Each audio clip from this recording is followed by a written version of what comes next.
It's party time, my golf story brought to you by Party Drinks. Classically designed golf drinks for golfers by golfers. And the golf real estate pros Gene Walsh and Vince Visicaro. For your Southwest Florida real estate needs, check them out at suncoastdreams.com. Now here's your host, Kevin Walsh. Hey, what's going on? We got a great show for you today. This is episode number 10 of It's Party Time, my golf story. If there's anybody that has more golf stories than Noah Zelnick, I'm not exactly sure who they are. He is our guest today. Noah has been around the block. He's a New York kid, now living in Florida. He's played professionally for a number of years. He's caddied professionally. He's caddied at resorts. He has been around the block, and he has stories about tennis, Jim Courier, Andre Agassi. He is a man of the world, and I can't wait to introduce you to him because he is a talker. He is a true New York showman in every way, shape of the word and the description. So we're going to have a good time with him in a moment. As I often do, I like to share different business updates about things. First of all, before you do anything, would you do me a favor? Would you click subscribe and also hit the like button? Here's an update on that, and here's why we ask you to do that. You may listen to other podcasts, and show hosts will ask you to do that all the time, but they don't explain why. I always have.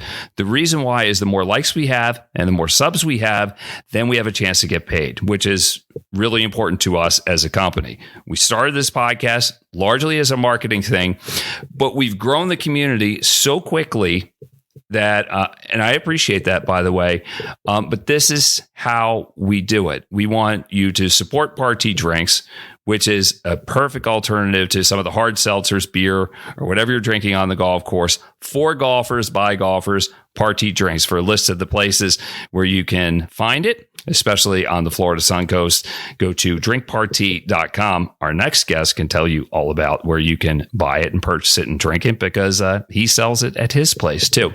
Also, a big thanks to the real estate dream team of Vince Visicaro and Gene Walsh. If your dream is to live on a golf course or in a golf-related community, nobody better than Vince and Gene. Their number's scrolling down at the bottom of your screen. They're with Fine Properties. Check them out at suncoastdreams.com or call them at 941-220-4000. All right, we got to get Noah Zelnick on board. Noah, I feel like I've known you my whole life, although we've never actually sat down together. This is our first time sitting down together. But the fact that you're from New York and I'm from Philly and my parents are New Yorkers, I feel like we have this kinship. And I feel like you could have like parachuted into my elementary school, Rydell Elementary in suburban Philadelphia, and maybe, just maybe, we would have been friends and I would have gone to your bar mitzvah. Or I could have facilitated some of those because on the New England tour, my nickname was Rabbi.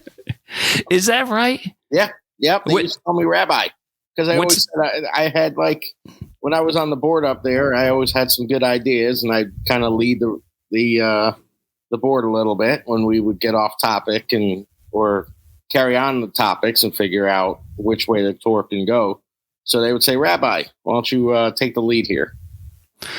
So, but you were practicing, you were bar mitzvahed, and yeah. I mean, what was life like where you grew up? When I hear the Bronx, I think about my mom. Now, my mom was a tough cookie. She was from Parkchester. Yeah. What was your neighborhood like? It was so there's two parts of the Bronx where we were from. They call it North Riverdale and South Riverdale. South Riverdale was more heavily Jewish. North Riverdale was more of the Irish Catholics sprinkled in with some Jews. But we also had the Hispanics, a lot of minorities there as well. I mean, I was actually just looking at my PS 81 photo from third grade, and it was a nice mix. It wasn't just an all-white classroom. But it was an interesting place to grow up because there were so many different perspectives. Everybody had a story. Yep. By and large, people respected their differences. And were you like a chameleon? You would just go in and out of character, whoever's house you were visiting? No, I was just me. I mean, back then, they didn't look at you by color. If you were a good kid, you were a good kid. I mean, it was, you just didn't divide that way. If a kid was good in sports, that's how you kind of chose up sides. And if you were the last kid picked in dodgeball, you were out. I mean, that's the way it worked. It went by ability, back then, and respect. That's how you got it. Yeah, that reminds me of a story that a rabbi told me. Rabbi Harold Kushner, who was a dear friend of mine, he's no longer with us. He wrote a number of books. He was from Brooklyn, one of which was When Bad Things Happen to Good People. And he said, really around the 20s and 30s, with all the assimilation that was necessary in America, he said, if you were good at baseball, everybody would accept you. And that was especially true with the Jews and Italians in Brooklyn. Does that sound kosher with your experience? Absolutely. I mean, there were not a lot of Jewish kids in my little league. Like I said, it was an Irish Catholic little league. Basically the umpires, a lot of the coaches. The St. Margaret's School was the Irish Catholic school, I guess, and the church that all the kids went to. So to be the Jewish kid in the Little League, you had to play a little bit better. And I pitched, I caught, and I tried to do everything. And I was the one that I wore number one. I mean, I tried to. That number one meant something back in the day. I wanted to wear number one. Even though I was the smallest kid, I had some of the biggest heart. And I always tried the hardest, and I happened to be good because I was the youngest of three boys in my family. So I went to the Little League field. I mean, I would show up 6:00 every Sunday or Saturday. There would be practices with other teams. It didn't matter. I was 6 years old. I wasn't even playing baseball yet. I was trying to get on that field with the older kids. That's what makes you better in all sports. If you play with people that are better than you, older than you, it lifts you up, especially in golf. Yep. Your golf story, the entry in, is an interesting one. Take me back to that. So I would say my real entry into golf. So for my bar mitzvah, there it goes. My father's business partner, so my godfather, Julius Pinero, Italian, he actually bought me golf clubs for my bar mitzvah. And knowing that I had a late bar mitzvah, so I was going to go up to camp not far after that. And it was up in the Catskills, Kutcher Sports Academy. But I got the clubs. I mean, it was a starter set. It was a 3, 5, 7, 9 iron and 2 woods and a putter. That was it. It was a seven club starter set. Little bag. I had 6 balls, yellow balls, I think, at the time. They came with the bag. And I went to Kutcher Sports Academy, and I thought Kutcher Sports Academy was going to be the modern day IMG. It was up in the Catskills, part of Kutcher's Country Club. I thought it was literally going to be like a sports camp. The only thing, I mean, there were sports there, and it had all the activities, but it wasn't a specialized sports camp. It was a camp for rich Jewish kids in the Catskills that parents would come up on the weekends and spend their time in the early 80s and mid 80s. So I was like a fish out of water because I only went for 4 weeks, and those kids were there all summer, and they'd been in there since they were like 5 years old. So I went up 13 years old. These kids had all been together in the same bunk for 8 years. I was a fish out of water. I wasn't from North Rockland County in New Jersey and Long Island. I mean, it was very, very rare for someone like me just to come in there. I mean, they hid my luggage the first day I was there, and I came for the second 4 weeks. So everyone was acclimated, had their friends, very cliquey. And so they say, all right, you got to go sign up. So I signed up for baseball, and I signed up for tennis because I was going to go to a new high school in 8th grade in the city, which basically recruited me for tennis. My tennis coach, who actually left and ended up coaching at Manhattan College Division I tennis. But even our junior high school team, it was like the kids were recruited, and I lost in the finals in New York City, the PSAL junior high school championships when I was in 7th grade. So they're like, all right, well, you have 4 activities. So I signed up for baseball. Then I signed up for tennis. Then I signed up for the lake. They're like, you need a 4th sport. And I'm like, well, I got my golf clubs. I might as well just learn to play golf. So you got good pretty fast, though, at golf, didn't you? Mm-hmm. I did. Tell me about, like, how fast were you, say, breaking 80 or were hitting the ball properly? Well, I'll say this. So I had 6 balls in my starter. So you go down And so I signed up for golf, and I tried to say the fourth sport, and they're like, well, golf is only given in the morning. So I had to switch baseball in the afternoon and one in the golf in the morning. And then they're like, well, tennis and this and that. And I was like, well, these kids aren't that good in tennis. And I was like, this sucks.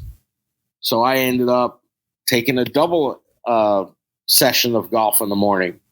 And then they're like, well, to play golf, we only play golf in the afternoon, of course. So I actually turned Kutcher Sports Academy into a golf camp.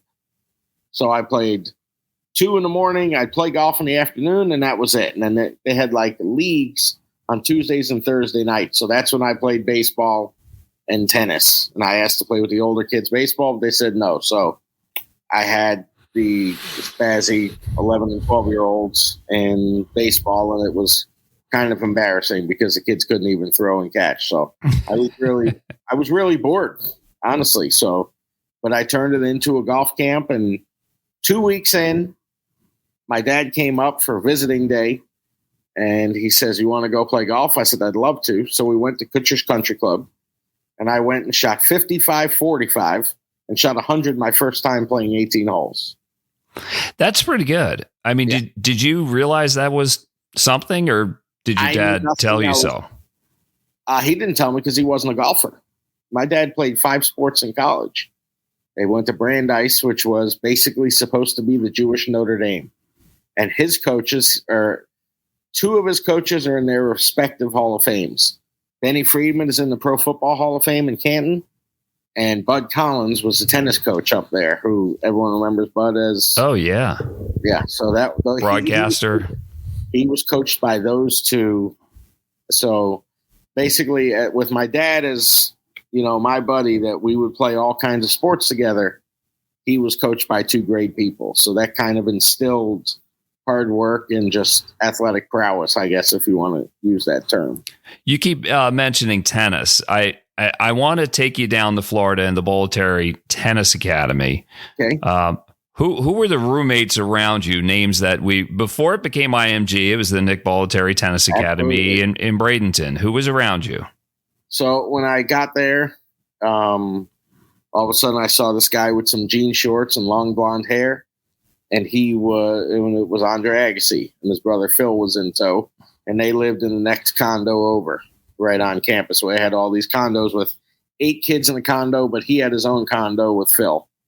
And then my brother was down at the same time we first went down there, and his bunkmate, who was right below him, was Jim Courier. He was the number 1 16-year-old in the world at the time. So we really were surrounded by the future of tennis. Jimmy Arias, who's now the head of IMG's tennis program, was a top 10 junior, or it turned out to be a top 10 player in the world. Agassi, Carling Bassett, Darling Carling, who my son was actually in her daughter's class right now at his Montessori school. So, I mean, we really were surrounded. Carling Bassett, Canadian girl, real pretty girl, right? Real pretty, darling. Oh, yes. So, I go to parents' meetings, and there she is here at the Montessori school. So you still see it.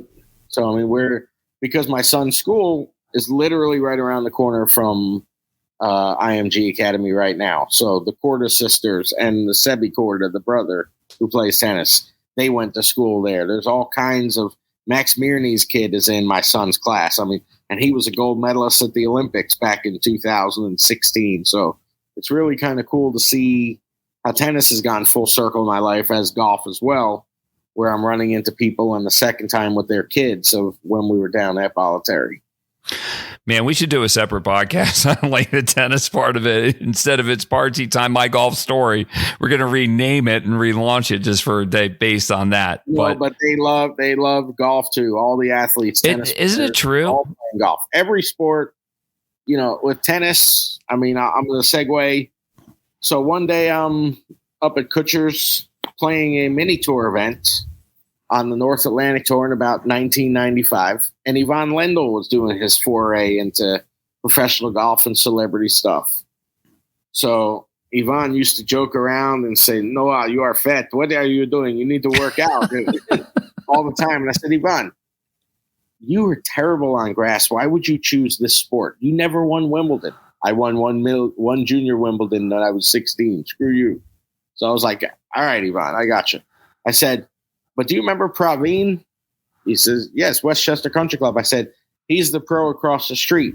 So Yvonne went across the street because Praveen was an Indian Davis Cupper who was my tennis coach, was Yvonne's practice partner at Westchester Country Club on the grass courts for Wimbledon. They would hit, and then so I mean, it's pretty weird how the golf and the tennis all meshes together with those guys. Well, when did you, back to your story, when did you really start competing in golf, and when did you know you were good? Because eventually you ended up at University of California, Davis, but it didn't last long. So you must have had a pretty good pedigree to go to a Division II school. I mean, I really didn't know. I mean, the reason I went there was I was told it was going to go Division I, which they ended up 10 years later transitioning to Division I, and now they're in the Big West Conference. But I just kind of played some junior tournaments. I wouldn't say I did very well, but I mean, I did win the New York City Junior Amateur and the New York City High School Championships, and my team had won the New York City High School. So in 36 hours, won the New York City High School Golf and Tennis Championships. Was kind of a rare feat back then. Has that ever been done? That may be the... No, I wasn't allowed to play in states because I went to a private school and I played as an individual. So it really didn't count, but it was just one of those things. And I won by 7 shots at Marine Park in Brooklyn. It was really I shot 73 in a windstorm and 80 was the next lowest score. Holy smokes.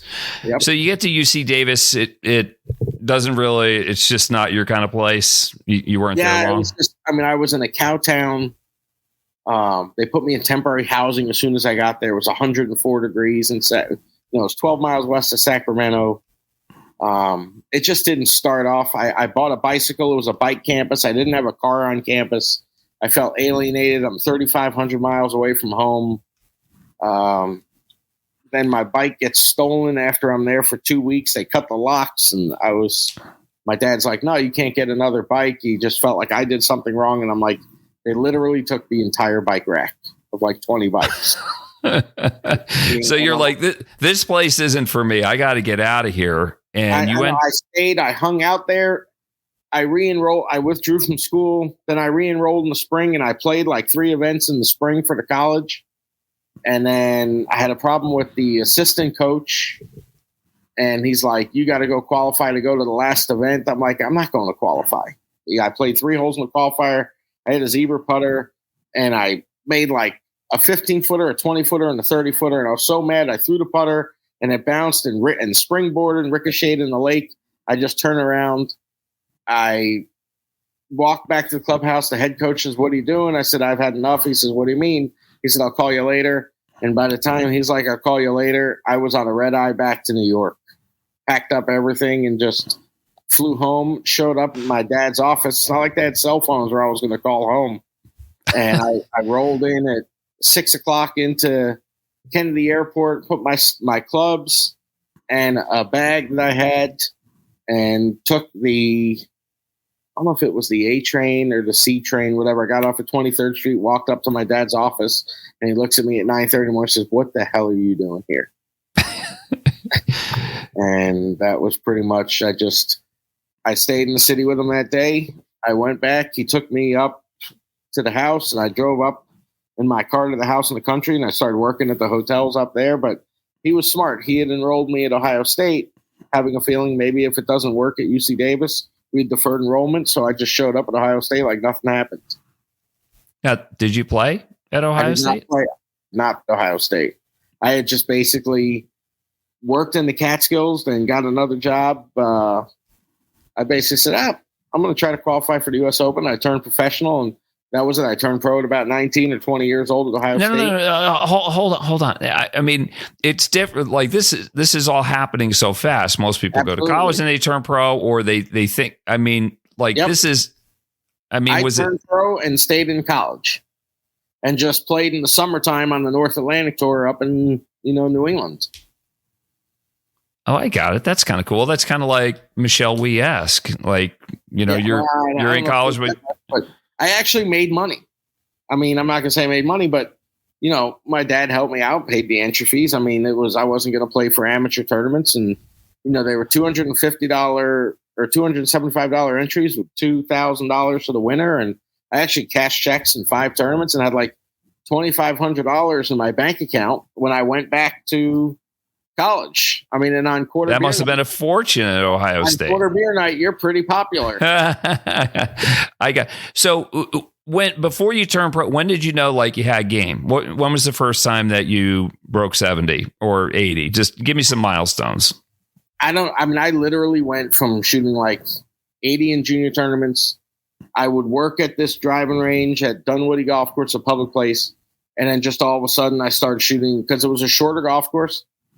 And then like one week I shot like 64, 65, 66, 63. It was just, I don't know what happened. Everything just clicked. I was playing with these guys, then they were kind of gamblers, a guy Marvin the Baker, and I didn't know any better, and the holes were short though. So, I mean, I just learned how to score because they had 250 to 300 yard par fours. It was a 5,800 yard golf course. Well, so that's cool though. Wait, but don't have to score. Right. So low scores just breeds confidence. And then that's why some coaches are teaching junior golfers. I'll never forget. I saw Kevin Chappell, who's played 10 plus years on the PGA once. I used to play golf with him in Fresno, California. So Silicon Valley, just kind of Central Valley where you were in the North Valley at UC Davis. And I saw him playing the women's tees one day. He was coming off the 13th green. I'm like, what are you doing, man? He said, my coach said to play the ladies' tee so I could get used to taking it deep. And I'm like, well, how did he stand? He was 11 under after 13 holes. I don't care if you're playing the forward tees or the children's tee. Long and short tournaments, and I remember watching Ohio State they would play qualifying from the red tees as opposed to the blue tees, and they wanted guys getting used and comfortable to shooting low scores. So I mean, that's why there's no fear now. It's starting at junior golf. I mean, we saw that last weekend with Nick Dunlap winning on the PGA Tour. I mean, 29 under. 25 under was like tied for 6th or 8th. I mean, if you told a guy 6 under a day and sit in the clubhouse at 24 under, and you might not even get a top 10 out of it, you sit there and say, I'm in the wrong sport. Yeah, but everyone's Noah Zelnick is our guest. He is the owner of Moccasin Wallow Golf Club in Palmetto, Florida. He is a professional golfer. He runs the show completely there. He's played on multiple tours. Before I get into the professional caddying part and you playing professionally, aside from New England, what's your lowest score ever? And where was it? And how old were you? I shot 60 at Dunwoody Golf Club, and I think I was 16 or 17. Shot 62 at a place called Huntington Hills on a moonlight tour. Could have been 58. I mean, I lipped out about 4 times from about 6 feet. I was playing with my buddy Mike Lupatin that day, and he said to me, low score, or he goes, high score buys Hooters today because it was in Lakeland. It wasn't far. I said, no. I said, I'm feeling it good. I'll buy today, and it's going to be low score buys.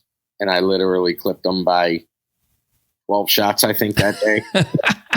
But I knew it. I just felt it. I knew it was one of those things where I rattled off like 6 or 7 birdies in a row and then went to the back 9. And, I played with the guy, John Connolly. He's like, that could have been 58 today, 57. It was ridiculous. Tell me this. When you were going low, was the confidence just soaring, or would you ever get nervous at a point and say, whoa, were you always in go mode, or would you ever kind of ease back into protection mode? I don't know, because if I played good, I went in the zone and you just kind of let it happen. You can't force it to happen. If you force it to happen, it's like driving with the hands at 10 and 2 on a steering wheel. I was more of a guy that had one hand on the low side of the wheel, one hand on the high side of the wheel, and you kind of take some hard turns, and sometimes you hook it out of bounds, and sometimes you get it rolling. Mm-hmm. So you're freewheeling it. Yeah. How many PGA Tour events did you play in? 2. They're basically in 4 weeks or 5 weeks. Kemper Open and the BC Open, sandwiched them with 2 Corn Ferry events. So I played 4 events in 7 weeks between the 2 tours from Monday qualifying. Holy smokes! And 19 and missed by a shot at the Buick Classic the week after I qualified for the Kemper Open. So you played you played Corn Ferry Tour, Web.com Tour, which was it's the same thing. You also played in Latin America, South America, Canada. Those events, Panama Open back in the day. That same week where I shot 62, I went to the. They used to have a qualifier for the Panama Open in Orlando, and I shot 6 under there and qualified, and then went down and finished, I think, 12th in the Panama Open, which was a Canadian tour event, co-sanctioned, bunch of Corn Ferry Tour guys, so that was a lot of fun. Just 80 of us down in Panama at the I'm trying to remember. But they had black sand beaches down there. I don't want to say it was a Coronado resort in Coronado, Panama. So it was really a fun time playing some events down there. Man, you've been around the block. We haven't even gotten into the caddying. I will in a minute. Noah Zelnick is our guest. He is the world's guest based on where he's been, the people that he's known, who he's played golf with. Knowing golf from just like the grassroots and now in an ownership role at Moccasin Wallow. The caddying part, when did that come into the picture? Was that a plan or it just accident? Complete accident. So I was really good friends with Michael Bradley, and basically in 2000, there were so many guys playing in South Florida. They had 2 tours there. They had a thing called the Montgomery Sports Tour. And then they had the Golden Bear Tour, Jack Nicklaus Tour down there. So I was playing the Montgomery Sports Tour, and I was like, I need to work with someone really good, a teacher. And there was a guy named Mark Wood, who I can't tell you how many times he was Teacher of the Year in South Florida, but he had a stable of guys with David Toms and Stuart Sink, and Dudley Hart was his brother-in-law, and Brian Henninger. So his pedigree of working with tour players was pretty impressive. And I met him on the PGA Tour with Michael Bradley because Bradley played with Dudley Hart a lot, practice rounds. And I said, I'm going to call Woody and go out, take a lesson from him. And I started putting some really good numbers, like broke 70 or better, 11 rounds in a row on the Montgomery Tour, and had like a 7th, a 3rd, and a 2nd in 3 straight events. And Bradley's like, man, I've missed 11 cuts in a row. Do you think you can get me a lesson with Woody? So I said, sure. I talked to him, and we went down there and worked 5 hours one day and 5 hours the next day. And, I got about my half an hour lesson in, but Bradley worked with him for 10 hours. And I kind of learned from Woody about what Bradley, I was his eyes and ears now. And all of a sudden he's like, you want to come caddy for me up at Flint? I said, okay, I'll go up. And we broke this streak because shot 73 the first round, and we're sitting in a hotel, and he's looking at flights on his computer. And I said, well, shit, let's just go take it now. Let's go get a flight now. So what's to stop you from shooting 65 or 66? And all of a sudden he said, well, I haven't done it in so long. And all of a sudden what happens? He shoots 66, and we're tied for 10th. And we played with Faxon and Azinger the first and second round. And all of a sudden he's like, is that what you meant? I said, yeah, but don't you want to go get that flight? We can still get that 2:00 flight. No, I think I'll stay. And it kind of started from there, where I kind of knew Michael's swing, and, we practiced a lot over the next few years, and he had unfortunately lost his status, but we'd still practice and play. And then come 2006, the tour that I was playing on, they ran off with the money from the last 4 events. So, so I went and caddied for, I needed money. I was broke. I was owed like $8,000, had $8,000 on the credit card. And I went, and it was the last event of the year, was in Tampa here before the Tour Championship. And Dave Branshaw was second alternate, but he was 123rd in the money list. And he says, hey, you want to come over and caddy for me in the practice round? And we're in the car with him and Angie Watson and Bubba in the car. And all of a sudden the tour calls, and he says, you're in. And he goes, well, you want to caddy this week? I said, sure, why not? And Branshaw goes and shoots like 69, 64, and was low by 3. And we're in like 4th place going into the weekend. And I don't know, finished 25th or something, but he kept his card and wrote me a check. And, I paid off some credit card debt, missed badly at first stage. And then Bradley said, hey, I got a business deal. Well, guy says, if you go to tour school, he'll give me $50,000 towards a real estate deal. So I went and caddied for him at Lake Jovita at second stage, and he gets through and finishes like third or fourth, and we go to finals and, up and down and played good. And then the final day, we're paired with the wonder kid, Anthony Kim, and Bob Hines. What was that like? Anthony Kim, did he have all that swagger back then? Were you like, absolutely. Man? I mean, he had the swag, but really cool guy, like down to earth, just not an arrogance. Just, I'm talking to him, and, he had a caddy named Bambi on the bag, and, he really hit it off with Michael. So it was a really easy pairing. But I remember talking to AK, but I'll go into that story in a second. But we go down, and Michael hits it like 6 feet on 17 and misses it, doesn't hit the hole. And we're on the number.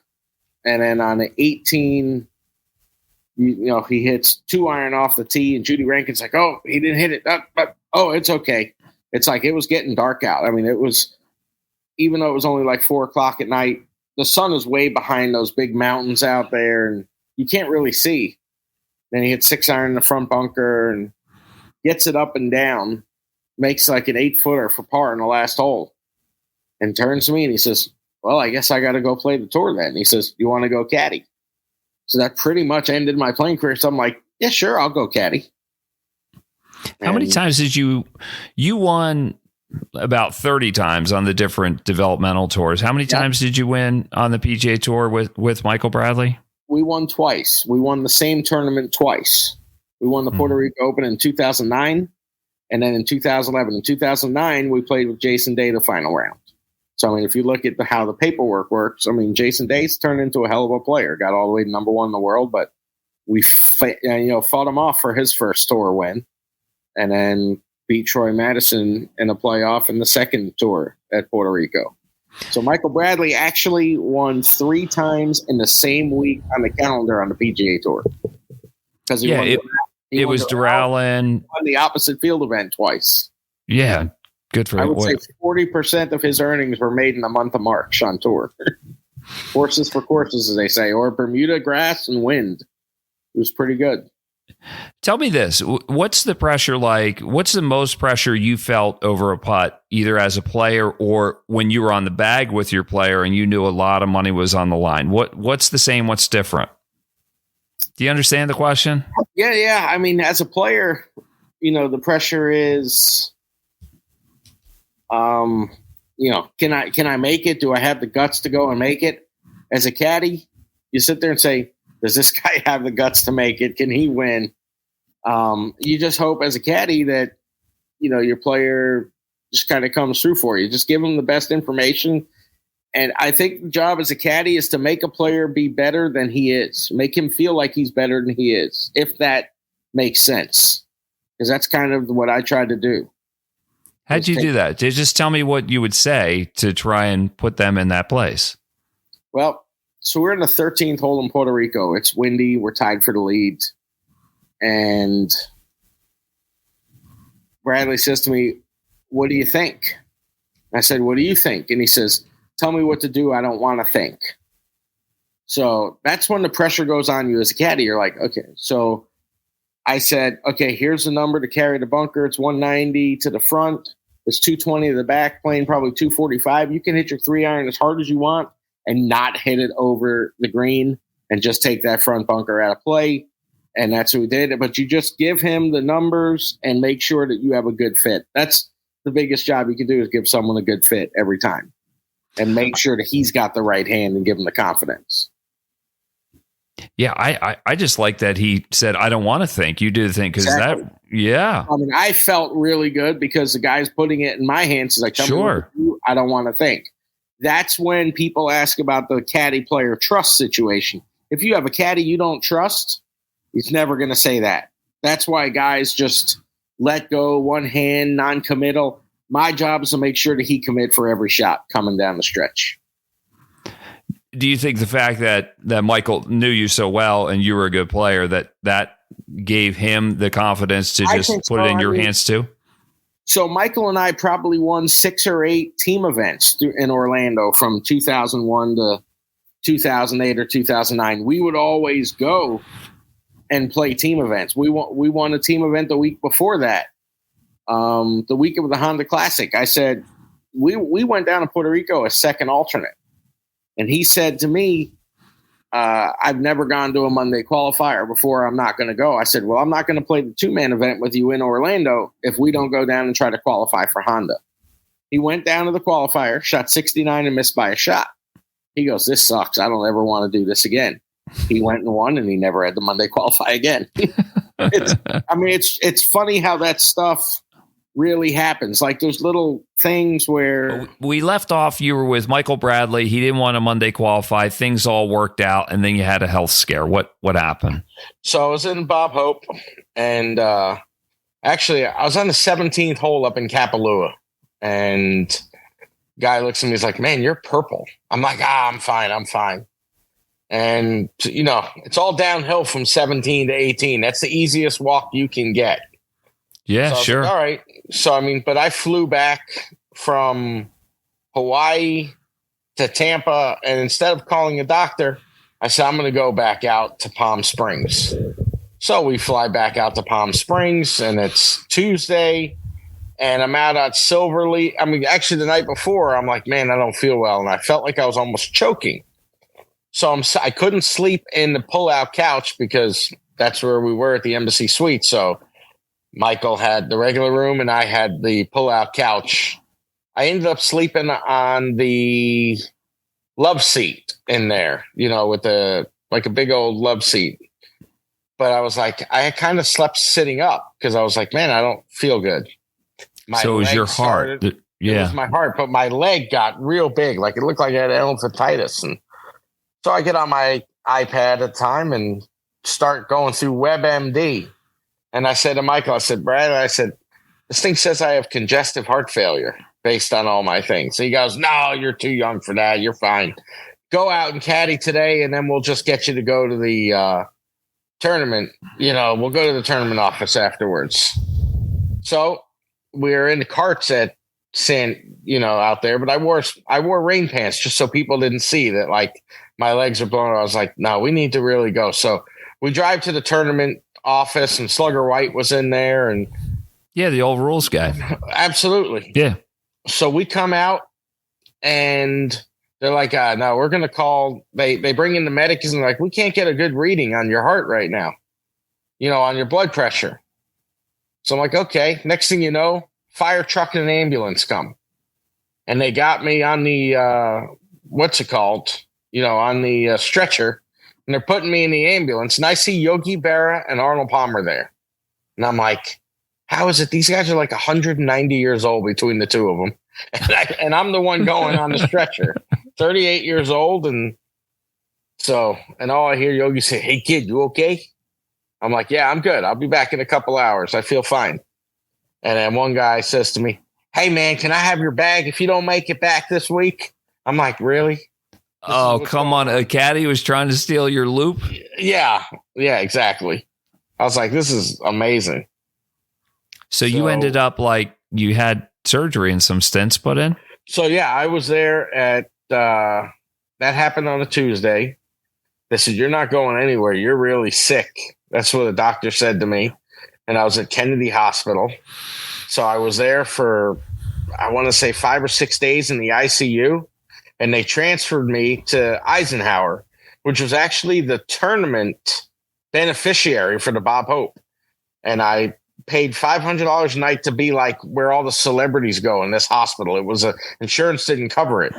But literally, I look out my window. Now, in this bed that I was in, it was like almost a queen size hospital bed, 65-inch flat screen TVs. They come in with the white. It wasn't like any other hospital I've been. But I look out to the left, it's the Betty Ford Clinic. I'm like, this is unbelievable. So they end up the next morning, I go down. They put in 3 stents in my heart. And I was there for like 4 more days. But the PGA Tour left town. And unfortunately, nobody checked on me from the tour. Like, hey, is this guy all right? This and that. Nobody checked on me, like tour staff or anything. I was like, I felt like the circus left town and left me as the animal in just in the hospital. So it wasn't the best feeling I ever had. because everyone was on their way over to San Diego. My wife flew out. We ended up flying home on that Wednesday. And then I found a doctor in Tampa. And you were caddying again in 6 weeks? 6 weeks later, I made my return at the Puerto Rico Open in that March. But I was literally going to go down to Honda the caddy. But I was in Tampa, and I'm walking over the bridge from parking to spring training to see my buddy over there. And it felt like something was stabbing me in the leg. And I called my doctor. I went in the next day, and they put a 3-inch long stent in my leg because I had 100% blockage in my leg as well. And I went and I took that week off and caddied the following week, came back. Man, you're tough. I will give you that. I don't know if that's smart, but that's tough. And on a level, I admire that. All right. We got to talk. Go ahead. Go on. No, I didn't. You don't feel tough because all of a sudden you feel better. I was a little lightheaded and I lost probably 30 pounds at the time. So I was probably in the best shape of my life. My heart was working and blown. It was unbelievable. I never felt better. So how did you end up buying a golf course? Moccasinwalla was called what before the family bought it? Imperial Lakewoods. It was Imperial Lakes, and then it became Imperial Lakewoods when the second owner bought it from the original developer. Right. Why did you decide to get in the golf business in that capacity? I'd always been in the golf business, and my dad said to me, it's time to stop caddying. It's time to get a job, figure something out. Go get a job teaching or get a job as a head pro in Florida. And I said, Dad, with all the management companies in Florida, I said, they'll pay you $32,000 a year and you'll never make any money and you can't live that way. He says, well, how about building like an indoor facility, like a warehouse or something? And I said, Dad, it's not like New York where it snows for 6 or 7 months and you can build an indoor facility and have lessons and everything's doing that until season.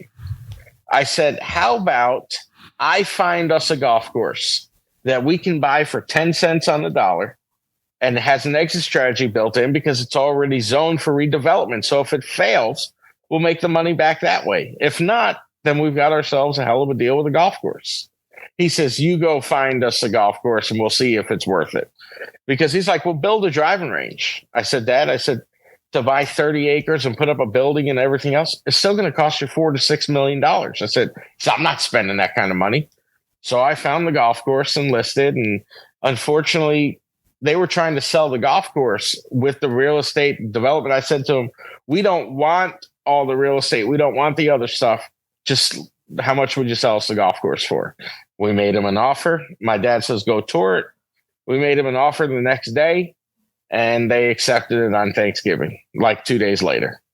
It was just something that really happened. And I just said, now my family's been in real estate, so we kind of know what land value was worth per acre. This happened to be a business. I was a golf pro. This was just another real estate transaction that had a built-in job for me. That's cool. I mean, to me, that sounds really smart because you protected yourself. So if the golf part didn't work, then you can sell it and build more homes because people, that's what they want to do in Florida. Yep. That's where all the growth is coming. But you're trying to make it work. You put a lot of money into the place. How's it going? Right now, it's kind of a struggle. This is a year of El Nino, and unfortunately, this has been a cold, wet winter for us. Yeah, it has been. It sucks. The weather sucks. Christian DeMarco was telling me it's just been awful. Yeah, we are. I don't know the best way to say it, but in terms of the real estate part of the deal, I moved down to Bloomingdale in 1994 to play professional golf. And at the time, Bloomingdale was a 1-lane road each way. No houses. It was cows. I mean, at the fourth light on Bell Shoals Road, you took a right, and that took you to Bloomingdale. Well, now it's 15 lights and Bloomingdale's 6 lanes and 5 lanes with a turn lane. Big Bend Road has been built out. Sun City Center, 674. So basically, Sarasota was coming north. Wesley Chapel's coming south. This was the last undeveloped exit from Wesley Chapel to Naples. So I just saw the way Bloomingdale built out. Apollo Beach built out. Ruskin built out. Sun City, Riverview was nothing. It was just cows and everything. No houses. there's got to be 150,000 homes built between here and there in the last 30 years. So I just looked at it as eventually this road has to build out. There was nothing being built on this road 8 years ago when we bought it. So, I mean, the eventual growth, we just got in at the ground level, and we were fortunate that the family before us sold it to us and not to a developer. So it gave us the opportunity to try to make dreams come true. My dad is what I didn't tell you was that my grandfather and my dad designed 17 synagogues in New York City and in that the tri-state area. So, you know, they are architects and developers in their own right. So my brother's a third generation architect and developer. So it was the opportunity. My dad looked at it that my brother was able to go in and redesign the bar, and we just reconfigured the entire clubhouse. So it was a whole ground up renovation for us. It sounds like you were looking for a challenge. Your dad challenged you, and you got all that and more, and a chance to hit it big in a number of different ways, with the golf or some other thing. Hey man, listen, your story, you're just a fascinating guy. At some point we got to cut this off. Will you come back? Can Absolutely. we share? I'd love to. Yeah. I'd love to. Tell me this. How's Party selling at Moccasin Wall? You're our newest customer. That's part of the reason why I had you on. But I had you on more than anything because of your life story is just fascinating. So how are sales going? You know, it's funny. I wasn't sure because what I did, I like to work in even numbers just for the golf business. I don't want everyone to have to try to make change. So everything comes out to an even number. But I just knew that, you know, price point, I was like, well, is $6 high? I don't know. But, you know, because I always used to tell people you can't sell a $30 steak at a $25 golf course. That's just the philosophy I had. So you try to keep your drinks and your food on par with basically the product that you're putting out there on the golf course. I'm definitely not a $150 golf course.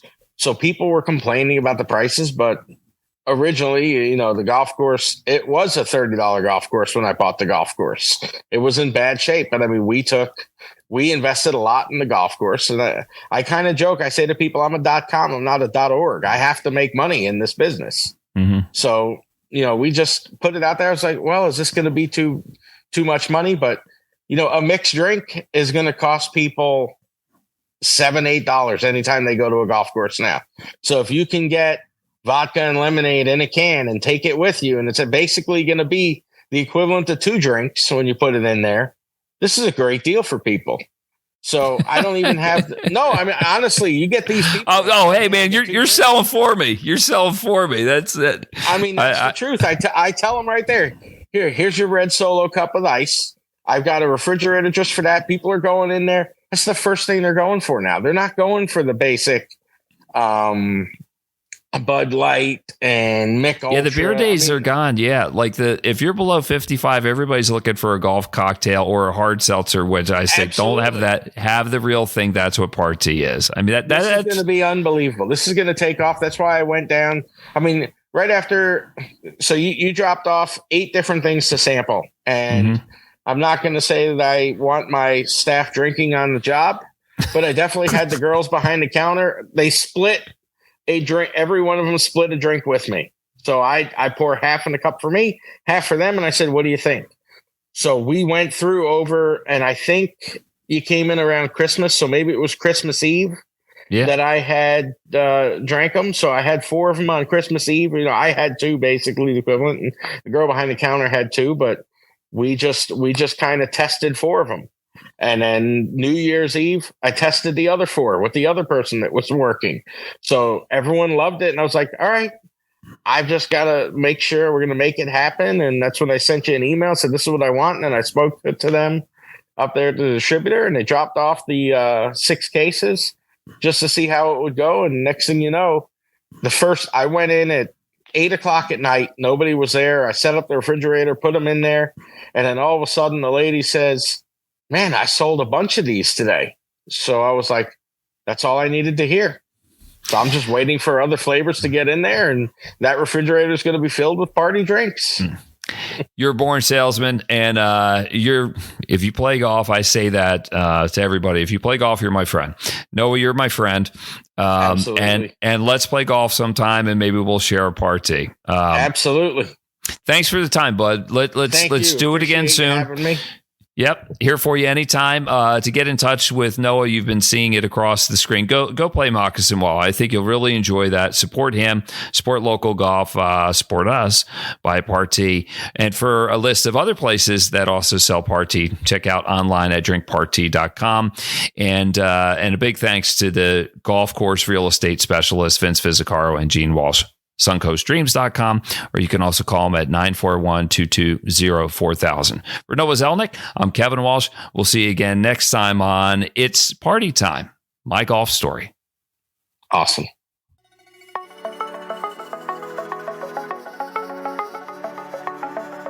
You've been listening to It's Party Time, my golf story, brought to you by Party Drinks. Classically designed golf drinks for golfers by golfers, and the golf real estate pros Gene Walsh and Vince Fizzicaro. For your Southwest Florida real estate needs, check them out at suncoastdreams.com or call 941-220-4000.